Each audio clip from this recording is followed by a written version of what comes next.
श्री राधे बोल श्री गंगे मैया की जय।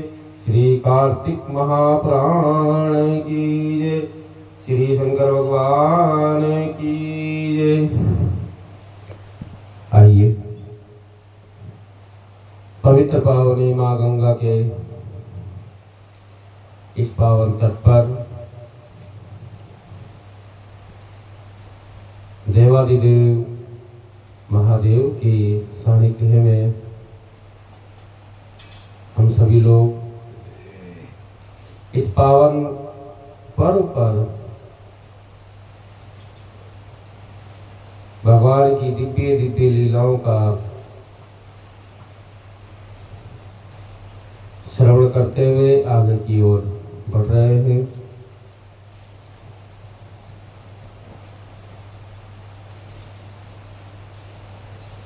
आगे की कथा में प्रवेश करें।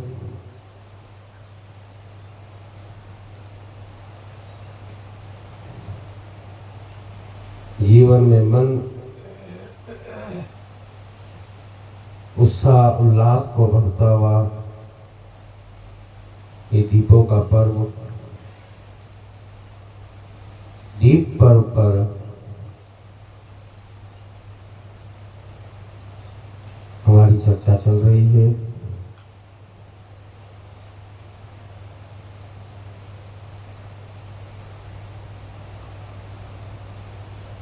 श्री नारद जी महाराज कहते हैं कि हे राजन, जो मनुष्य दीपावली के दिन अपने घर में दीपक जलाते हैं उसके घर में लक्ष्मी विराजमान रहती है तथा दरिद्रता कभी नहीं आती है। मुझे वो कहानी सुनाओ जिसमें मैंने सुना है कि सत्यश्रमा नामक ब्राह्मण ने धन की कामना से श्री कृष्ण का स्मरण किया था। तो नारद जी पृथु जी बोलते हैं कि हे राजन, हे ऋषिवर, सत्यश्रमा ब्राह्मण कौन था, उसकी कथा क्या है तथा उसके घर में रात्रि के समय प्रकाश देखकर लक्ष्मी जी किस प्रकार से आई। तो नारद जी कहते हैं कि हे राजन, सूरसेन नामक देश में सत्यशर्मा नामक एक बुद्धिमान ब्राह्मण रहता था। धर्म हेतु वो अनेक प्रकार के कार्य किया करता था। धन पाने की कामना से सदैव व्याकुल चित्त बना रहता था। सोचा करता था अगर मेरे पास भी अत्यधिक धन हो तो मैं भी धर्म करता तथा सदा सुखी रहता, अपने स्त्री पुरुषों को अलंकृत कर घर को सुंदर बनाऊं। इस प्रकार की कामना को लेकर उसने धन प्राप्ति के लिए भक्ति पूर्वक देवादिदेव श्री नारायण की पूजा करना प्रारंभ कर दिया। इस प्रकार विष्णु की पूजा करते हुए उसके पास जो थोड़ा भी धन आता वह व्यय हो जाता। धन संचित रह नहीं पाता। उदास तथा दुखी रहते हुए उसने धन प्राप्ति के लिए बड़ा परिश्रम किया। और एक समय उसने किसी ज्ञानी विज्ञानी विद्वान से पूछा तो उसने बताया कि धन प्राप्ति के लिए शिव जी की आराधना करो। विष्णु जी तो रोगी को अपत्य न देने की भांति धन की कामना वाले की इच्छा पूरी नहीं करते। हे ब्राह्मण, विष्णु तो कामना रहित भजनानंदी तथा वैरागियों द्वारा ही पूजे जाते हैं, तुम्हारे जैसे लोगों के द्वारा नहीं। यह सुनकर ब्राह्मण यमुना तट पर गया। वहां एक स्थान पर शिवलिंग स्थापित देख प्रतिदिन उसकी पूजा करने लगा। एक वर्ष पश्चात शिव जी ब्राह्मण का रूप धारण करके उसके पास पहुंचे और प्रेम पूर्वक सत्यश्रमा को लक्ष्मी प्राप्ति का उपाय बताते हुए बोले, तुम अपने राजा के पास जाकर के उनसे यह मांग करो कि दीपावली की रात्रि मैं नगर का कोई भी व्यक्ति मुझे छोड़कर घर पर दीपक न जलाए।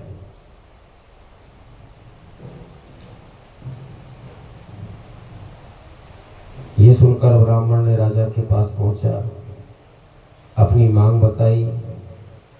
राजा को यह मांग मामूली लगी। राजा ने मामूली मांग को समझ करके सत्य शर्मा को आश्वासन दे दिया कि ऐसा ही होगा।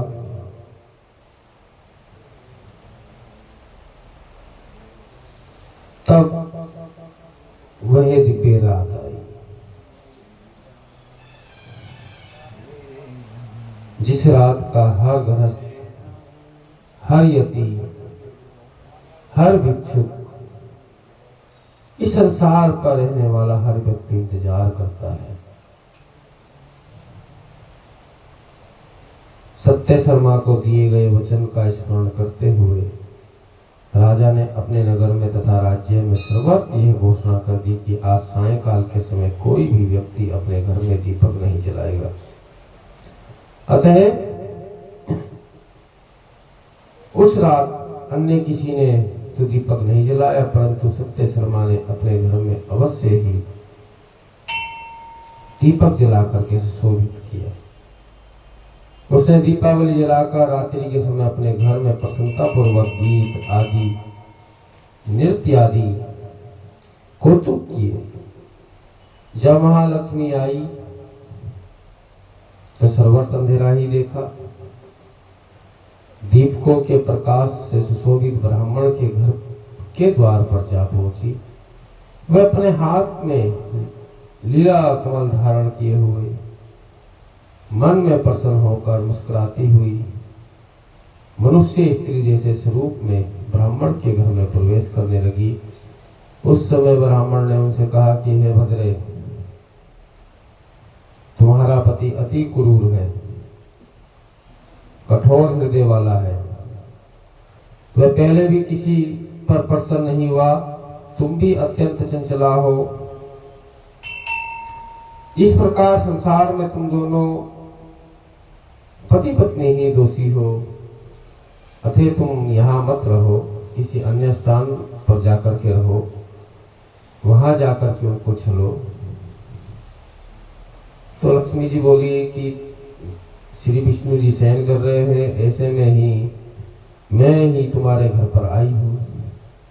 मैं तुम्हारे घर पर स्थायी रूप से रहूंगी, तुम मुझे घर के भीतर जाने दो। तो ब्राह्मण बोला कि यदि तुम 3 पीढ़ी तक मेरे यहाँ रहने की शपथ खाओ तथा मुझे धन के घमंड से अंधा ना करो तो मेरे घर में रहो, अन्यथा नहीं।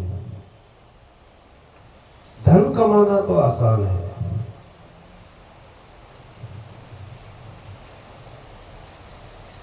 धन कमाया जा सकता है,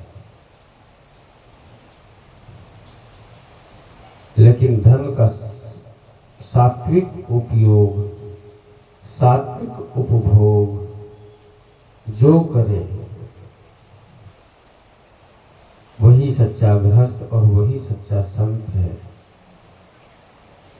इसलिए सत्य शर्मा ने पहला वचन यही मांगा कि तुम मेरे घर पर तो रहो, लेकिन मुझे धन से अंधा मत कर देना।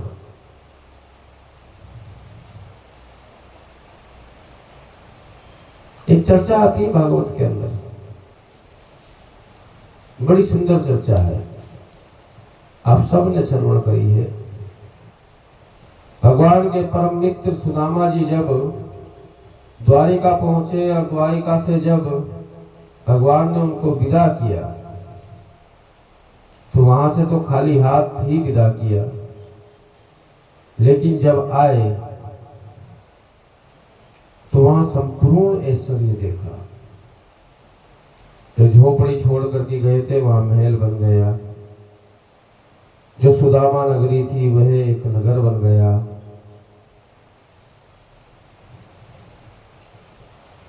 ये देख करके सुदामा जी की आंखें फटी की फटी रह गई। सुशीला जी पति को आया हुआ देख करके उनकी आरती पूजा वंदन करने लगी। वंदन आदि किया, आसन दिया, पति का सत्कार किया।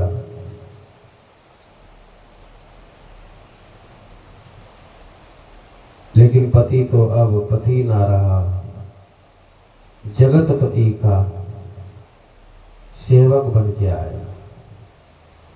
पहले मित्र था, अब सेवक बन गया।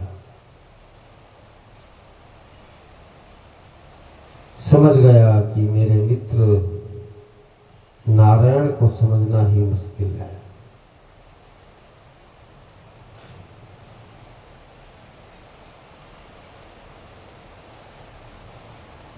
अब सुदामा जी ने सुशीला से कहा कि हे सुशीला, हे देवी, एक चीज का ध्यान रखना। अरे जीवन में अगर हम सभी लोग इस चीज का ध्यान रखें तो ठाकुर जी की अनुकंपा बनी रहे कि यह जो धन ऐश्वर्य प्राप्त हुआ है,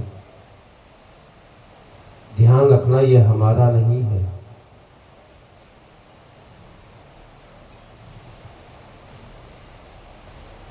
ये स्वयं भगवान का प्रसाद है। हे सुशीला, इस प्रसाद का भोग लगाना, उपभोग मत करना। भोग विलासता में इस धन को नष्ट मत करना।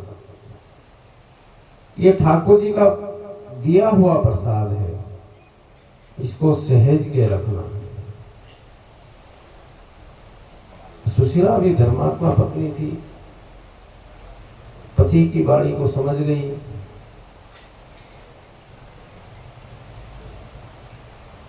जीवन पर्यंत सुदामा जी उसी एक बड़ वृक्ष के नीचे बैठे रहे। सुशीला जी घर पर आए हुए संत ब्राह्मण आदियों की सेवा करती रही। तो यही सत्य शर्मा ब्राह्मण ने कहा कि हे देवी, तुम तो यहां रहो, कोई दोष नहीं है, लेकिन एक तो मेरी 3 पीढ़ी तक को उतार दो, धन ऐश्वर्य सब कुछ दो, लेकिन मुझे धन का घमंड मत आने देने ना। जिस व्यक्ति में धन का घमंड आ जाए तो वह व्यक्ति नहीं। तब उस देवी ने कहा कि तुम विधि पूर्वक मेरी पूजा करो। ब्राह्मण बोला कि हे परमेश्वरा, तुम्हारी पूजा के लिए क्या करना चाहिए, उसके उपचार क्या हैं, वह मुझसे कहो। तब महालक्ष्मी कहती है, जो मनुष्य कार्तिक मास में सुंदर दीप मालिका सजाकर घी अथवा तिल के तेल से विशेषकर अमावस्या तिथि को जितने दिए जलाता है, उतने ही सहस्त्र युगों तक वह रुद्र कौशिक रुद्र लोक में निवास करता है। हे ब्राह्मण, अमावस के दिन प्रातः काल स्नान करके देवताओं तथा पितरों की पूजा करके श्राद्ध करे तथा ब्राह्मणों को अनेक प्रकार के भोज्य पदार्थ खिलाए। संध्या के समय दीपमाला करे। अपने घर में, तुलसी में, ब्राह्मण के घर में, शमशान में, चौराहे में, अग्नि वाले स्थान में तथा गौशाला में दीपदान करना चाहिए। इसके बाद मुझे शयनावस्था से जगाना चाहिए। जिस प्रकार पतिव्रता स्त्री नित्य ब्रह्म मुहूर्त में अपने पति से पहले उठ जाती है, हे ब्राह्मण, मैं भी उसी प्रकार अपने पति से पूर्व जग जाती हूँ। मैं 12 दिन पहले ही अपने पति से पूर्व जग गई हूँ। बालक, वृद्ध तथा रोगी को छोड़कर अन्य कोई भी दिन में भोजन ना करे। प्रदोष काल में यथाक्रम से मेरी पूजा करे। स्वस्थ वाचन आदि करने के बाद संकल्प करे। गणानंत्वा आदि इन मंत्रों से गणेश जी की पूजा करे। मुख, चैन, आदि स्तोत्रों से विधि पूर्वक 16 उपचारों सहित मेरी पूजा करनी चाहिए। फिर कुबेर की पूजा करें। कुबेर की पूजा में कुबेर से प्रार्थना करें। कुबेर जी से कहें कि आप तो निधियों के दाता हैं, हे देव आप लक्ष्मी सहित मेरे घर में स्थित रहो। यह कहकर 16 उपचारों से मेरी पूजा करनी चाहिए। श्री कृष्ण गोविंद हरे मुरारे, हे नाथ नारायण वासुदेवा। श्री कृष्ण गोविंद हरे मुरारे, हे नाथ नारायण वासुदेवा। हे नाथ नारायण वासुदेवा, हे नाथ नारायण वासुदेवा, हे नाथ नारायण वासुदेवा। श्री कृष्ण गोविंद हरे मुरारे, हे नाथ नारायण वासुदेवा। फिर माँ लक्ष्मी के अष्ट स्वरूपों का ध्यान करो। विद्याधारी महालक्ष्मी, पदाक्षी लोकनायिका,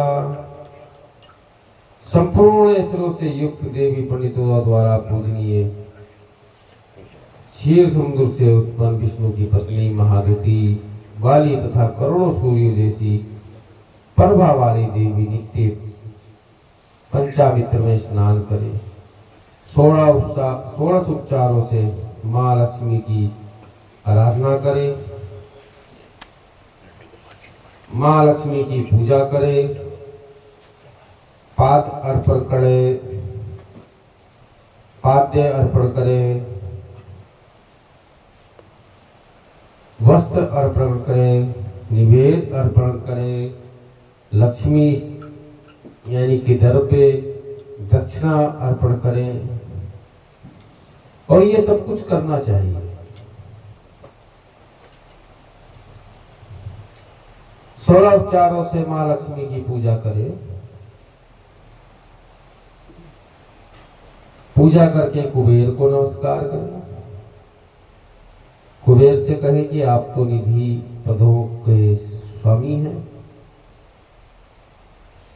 आपकी कृपा से मुझे धन आदि संपत्तियां मिले। अब दक्षिणा का मंत्र कहे। सभी प्रकार की पूजा करने के पश्चात दक्षिणा चढ़ानी चाहिए। दक्षिणा चढ़ाते हुए कहें कि हे सौभाग्य प्रदायिनी देवी, आप स्वर्ण रजत तथा रत्नों से के आभूषणों से युक्त है, आप मेरी पूजा को ग्रहण करें। अगर किसी प्रकार की त्रुटि मुझसे पूजा में हुई है तो उसके रूप में मैं यह द्रव्य आपको समर्पित करता हूँ। ब्राह्मण लोग भी जब पूजन करते हैं तो इसी प्रकार से एक मंत्र का उपयोग करते हैं।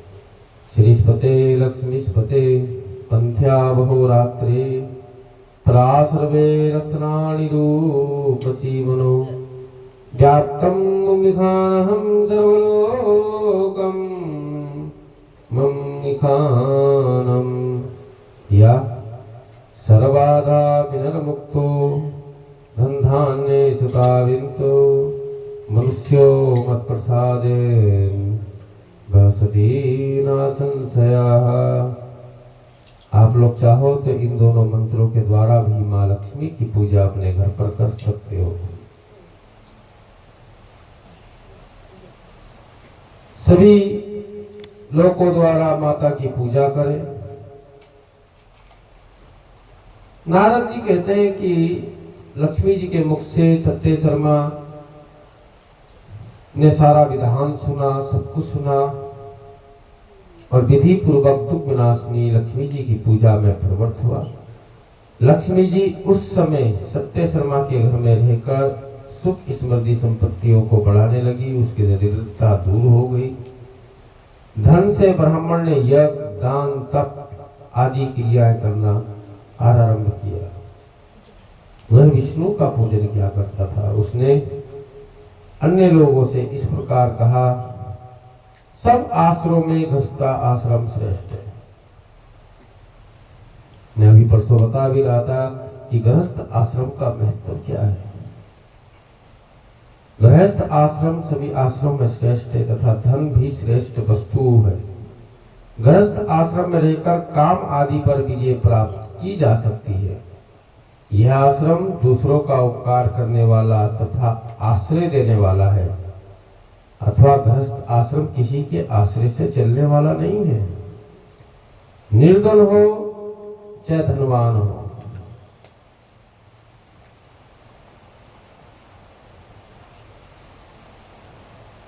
निर्धन हो अथवा धनवान हो, दोनों ही मां लक्ष्मी के आराधक है।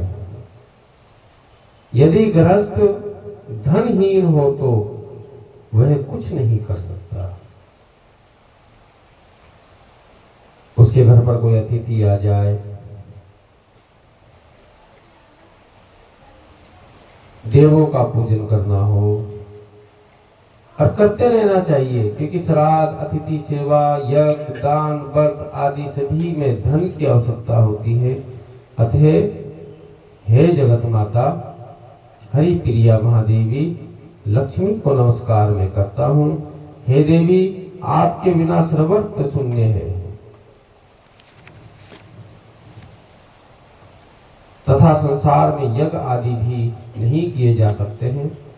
नारद जी बोले कि यह कहकर वह ब्राह्मण घर त्याग कर विरक्त हो गया तथा मथुरा में जाकर के कृष्ण भक्ति करने लगा। वहां उसने शुद्ध चित्त से भगवान की आराधना की, समाधि लगाकर शरीर त्यागा। उसके वंशज भी धनी हुए। वह ब्राह्मण, उस ब्राह्मण के द्वारा कही गई कथा मैंने आपको सुना दी। अस्तु, दीपावली की रात्रि को अखंड दीपक जलाने चाहिए। हे राजन, उस दिन अलंकृत होकर के लक्ष्मी की कामना करनी चाहिए। बोल श्री कार्तिक महापुराण की।